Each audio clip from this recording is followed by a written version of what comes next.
got no enemies. I don't need no friend of me. Just show it. Rock with us if you roll with it. I got killers in the gut with the AKs. But don't sugarcoat shit. No, I got that dope shit. Yeah. Let's get straight to that money talk.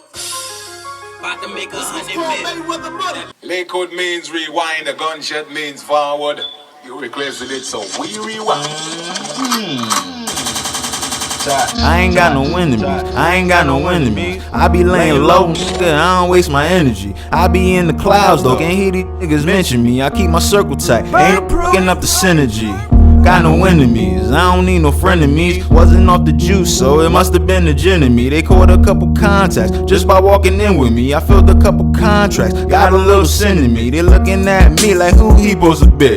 Do we with the beat? DJ Nasty, man. Try to stay great. I'm out here, man. Follow me on Instagram. It's a Nasty World.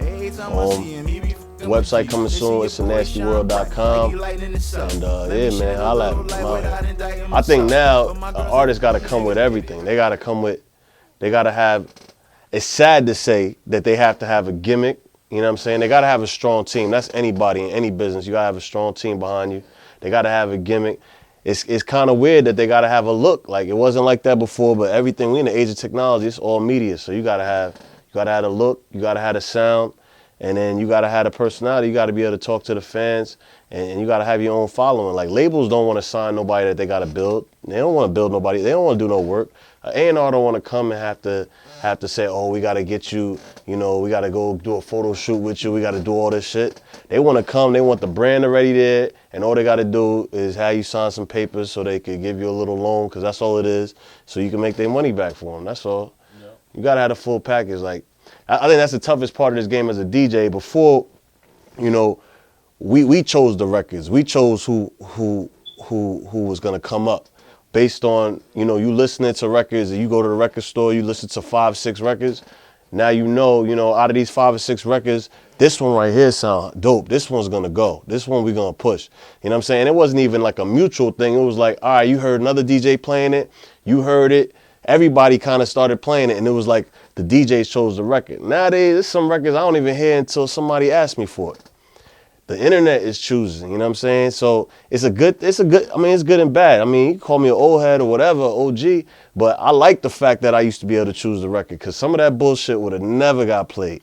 Some of the shit on the radio would never got played back in the day when, you know, when we chose the records. And it wasn't even like, you know, giving the DJs too much power. It was more like, if we played a record and we didn't get a good response, we're not gonna shove it down somebody's throat, play it 15 million times on the radio, put it on every blog just because they paid. You know what I'm saying? Like, it wasn't like that. The game was, I mean, it was still payoffs, but it wasn't the same. I mean, it's a lot of little things that's different now. And I can't say whether or not it's good or bad, because some people winning off of it, and if it's working for you, I ain't out here trying to downplay anything anybody doing to put food in their family mouth. But at the same time, the game is different, so you got to play different, you know? And that's DJs, artists, everybody.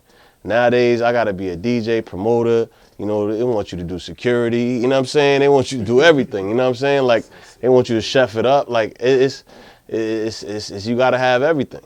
And the same thing with the artists. Artists got to be producers now. They got to be in the studio fucking recording and then being on the mic at the same time.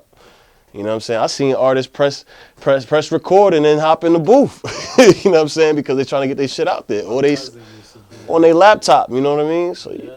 All that shit is happening right now. So it's grind season. It's definitely grind or die. I mean, for what it's worth, I like where the game is going as far as with, you know, people being able to, you know, people that didn't have an opportunity before to showcase their music or their talent. I love the fact that the internet allows everybody to do that.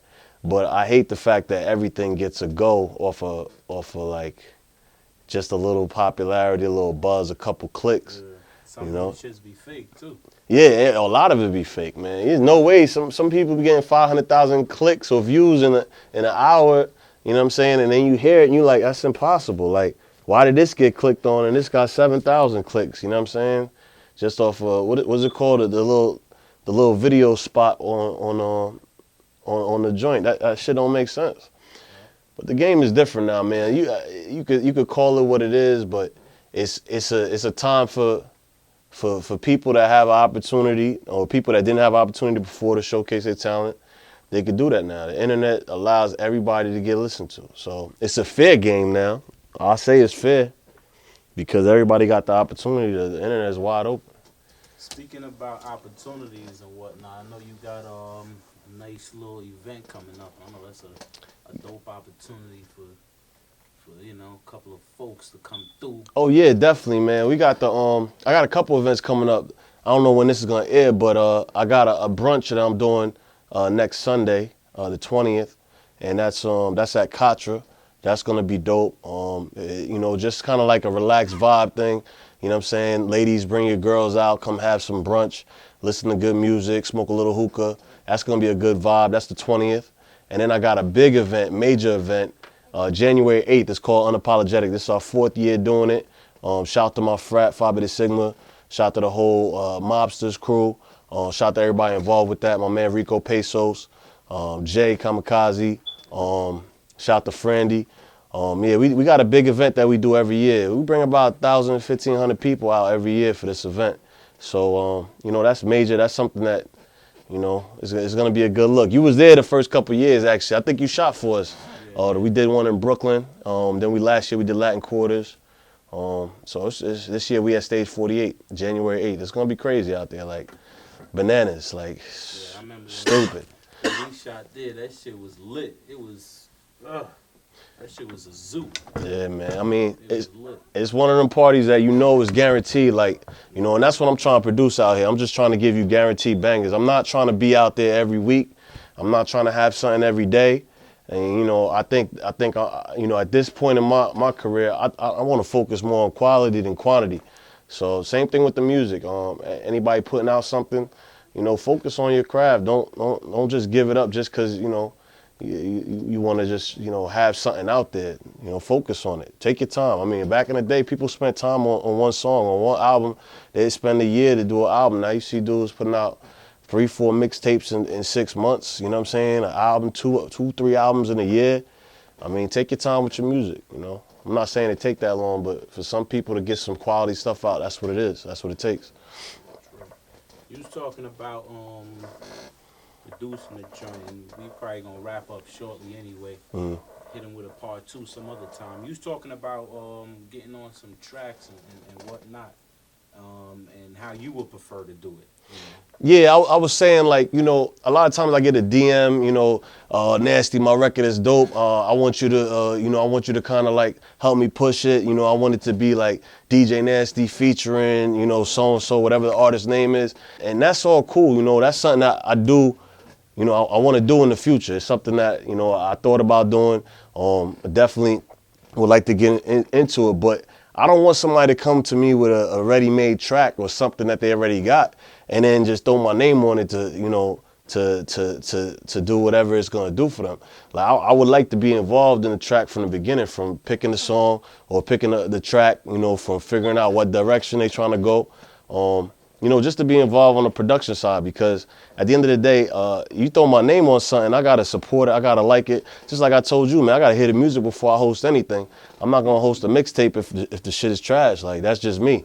I mean, I don't care how much money you give me. I don't want my name on nothing crazy, and then people coming up to me like, yeah, I heard this mixtape you hosted. Nah, it can't go down like that. So at the end of the day, like, if somebody want to do a song or if they want to do a DJ Nasty featuring them, let's start from the bottom. Let's kick it off from scratch, and you know, let's find the beat. You know, find the track that we want to get on, and let's produce it that way. Maybe you might need a little bit of this or a little bit of that. You might need a female on the hook. You might need, you know what I'm saying? You might need a bridge part of the song. You might need something different. So, you know, you might need a feature. You know, some artists, you can't hear them for the whole song. Nobody want to hear 36 bars of that person. You know, some people just, they have that sound. They need something different. They need something to contrast. So I think, you know, it's a plus when you're trying to bring the DJs and get them involved. And I like that. I want artists to continue to do that because we do have an ear. We have an ear for the music. That's why we DJ. That's why we do what we do. So it's good to get a DJ involved. It's good. I think any successful artist has at least a DJ or a producer that they send their stuff to and say, hey, listen, take a listen to this first before I put this out. You know what I mean? Like, a lot of people, if they didn't have a DJ, you know, that say, listen, you know, I like this or I don't like this. Then, you know, you be hearing everything unfiltered before, you know, before it hit the street. So I think it's a good idea to get somebody involved that knows music, that has a good ear for music, a producer, a DJ, you know, before you put stuff out there and let the world hear it. You know what it is, man. It's the Tri-State Great DJ Nasty, Gwinin Team. Shout out to the whole GrindOrDie mixtape. It's crazy out here, man. Nice collabo. Got everybody on it. It's gonna be crazy, man. GrindOrDie, that's the name of the mixtape. Make sure you tune in, keep it locked right here.